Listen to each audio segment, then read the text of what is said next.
ፕሬዝዳንት ታዬ አጽቀሥላሴ መቄዶንያ የአረጋውያንና የአእምሮ ህሙማን መርጃ ማዕከል የገቢ ማሰባሰቢያ መርሃ ግብርን አስጀምረዋል። ኢትዮጵያውያን ባህላችን መረዳዳትና መደጋገፍ ነው ያሉት ፕሬዝዳንቱ ከባህላችን በተቀዳው እንቁ እሴት መሰረት እንዲሁም በተደራጀና ስርዓት ባለው መልኩ ድጋፍና እርዳታ ከሚያደርጉ ማዕከላት መካከል መቄዶንያ ቀዳሚ ነው ብለዋል። የማህበራዊ ኃላፊነት የመወጣት ትልቅ ኃላፊነት ያለበት መንግስት የተለያዩ ተግባራትን እያከናወነ እንደሚገኝም ጠቅሰዋል። የዚህ ጉዳይ ላይ ደግሞ ተጨማሪ መረጃ ሊያደርሰን ባልደረባችን አለምሰገድ አሳዬ በቀጥታ መስመር ላይ አግኝተነዋል። አለምሰገድ እንዴት አመሸ? የገቢ ማሰባሰቢያ መርሃ ግብሩ ምን ይመስላል? ምን መልእክቶች ተላለፉ? የሚለውን ለተመልካቾች ብታደርስ። አመሰግናለሁ አዳነች። እንግዲህ የመቄዶንያ የሚታወቀው ሰውን ለመርዳት ሰው መሆን በቂ ነው በሚል መርህ ሆኖ ማለት ነው። በዚህ ደግሞ በጣም በሀገሪቱ ላይ ትልቅ አስተዋጽኦ ሲያደርጉ የነበሩ የሀገር ባለውለታዎችን እንግዲህ ሰብስቦ አላሁ ባይነቱን እያሳየ ከሚገኝ የበጎ አድራጎት ማህበራት ወይም ደግሞ ተቋማት መካከል በቀዳሚነት ይጠቀሳል ማለት ነው። በዛሬው ዕለትም እንግዲህ ባለፉት 6 ወራት ሲዘጋጅበት የቆየውን የገቢ ማሰባሰቢያ ዝግጅቱን እንግዲህ በይፋ ጀምሯል ማለት ነው። በዛሬው ዕለት ደግሞ መርሃ ግብሩን ያስጀመሩት የኢፌዴሪ ፕሬዝዳንት ታዬ አጽቀሥላሴ ናቸው። እሳቸው በዚህ በማዕከሉ ተገኝተው እንግዲህ ጉብኝት በማድረግና ሌሎች መልእክቶችንም በማስተላለፍ አጋርነታቸውን አሳይተዋል። እሳቸው በዚህ የተገኙት ከባለቤታቸው ከወይዘሮ ጽጌ ኃይሌ ጋር ነው። ወይዘሮ ጽጌ ኃይሉም እንግዲህ ለመቄዶንያ ያላቸውን አጋርነት በማሳየት በተለይ ከልጆቻቸው ከውጭ የላኩላቸውን $1000 ጭምር በማበርከት ነው እንግዲህ ገቢ ማሰባሰቢያ የድጋፍ መርሃ ግብሩን እንግዲህ በይፋ ያስጀመሩት ማለት ነው። የኢፌዴሪ ፕሬዝዳንት ታዬ አጽቀሥላሴ አስቀድመው እንግዲህ በዚህ በመቄዶንያ በሚደረገው የገቢ ማሰባሰቢያ ስነ ስርዓት ላይ መልእክት ከማስተላለፋቸው አስቀድመው ያደረጉት ንግግር ምንድነው? እንግዲህ በኢትዮጵያ በደቡብ ኢትዮጵያ ክልል በጋሞ ዞን አካባቢ የተከሰተውን የመሬት መንሸራተት ተከትሎ እንግዲህ በርካቶች ህይወታቸውን ማጣታቸውና እንግዲህ ለመፈናቀል የተዳረጉ እንዳሉ ይታወቃል።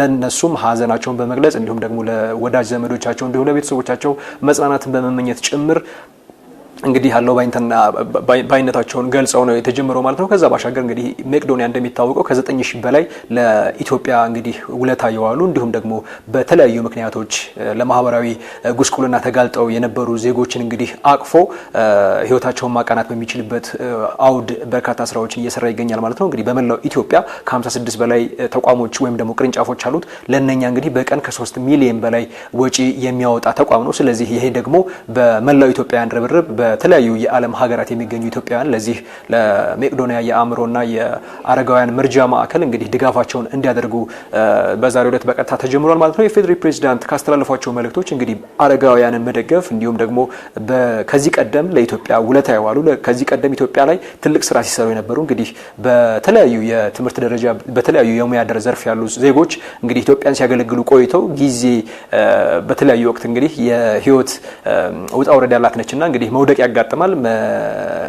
ስለዚህ ድጋፍ የሚያሰባስብ ድጋፍ የሚያደርግላቸው ተቋም ያስፈልጋል። ከዛ ግንባር ቀደሙ ተቋም መቄዶንያ መሆኑን አንስተዋል። ከዛ ባሻገር ደግሞ መንግስት በተለይ ማህበራዊ ኃላፊነትን በመወጣት ነገር ትልቅ ሚና የሚጫወት እንዲሁም ደግሞ የፖሊሶችን ጭምር በመቅረጽ በተለይ የማህበራዊ ዋስትና በማረጋገጥና የጤና ፖሊሲዎችን በመንደፍ እንግዲህ ዜጎች የጤና መድን ተጠቃሚ እንዲሆኑ በማምሻ እድሜያቸው ጭምር ተጠቃሚ የሚሆኑበትን እድል ለመስጠት እንግዲህ መንግስት ቁርጠኛ ሆኖ እየሰራ እንደሚገኝ አንስተዋል። ከዛ ባሻገር ደግሞ እንደ መቄዶንያ ያሉ ትልልቅ ተቋማት እንግዲህ የመንግስትን ስራዎች የሚያግዙ የመንግስትን የቤት ስራዎች ከጎን ሆነው የሚሰሩ በመሆናቸው መንግስትም ለነኚህ ትልቅ እውቅና እንደሚሰጥ እንዲሁም ደግሞ ድጋፍ እንደሚያደርግ አረጋግጧል ማለት ነው። ከዛ ባሻገር ደግሞ መላው ኢትዮጵያውያን የመቄዶንያን ስራ ቢደግፉ እንግዲህ የአእምሮ እርካታ የመንፈስ እርካታ ምግብም እንደሚያገኙ ጭምር አጽንኦት ሰጥተውበታል ማለት ነው። ከዚህ ቀደም ኢትዮጵያውያን በመረዳዳት በመደጋገፍ አብሮ በመቆም በችግር ወቅት ደግሞ እንግዲህ የወደቀን ሰው በማንሳትና በመደገፍ በርካታ የዳበረ እሴት ባህል ትውፊት ያለን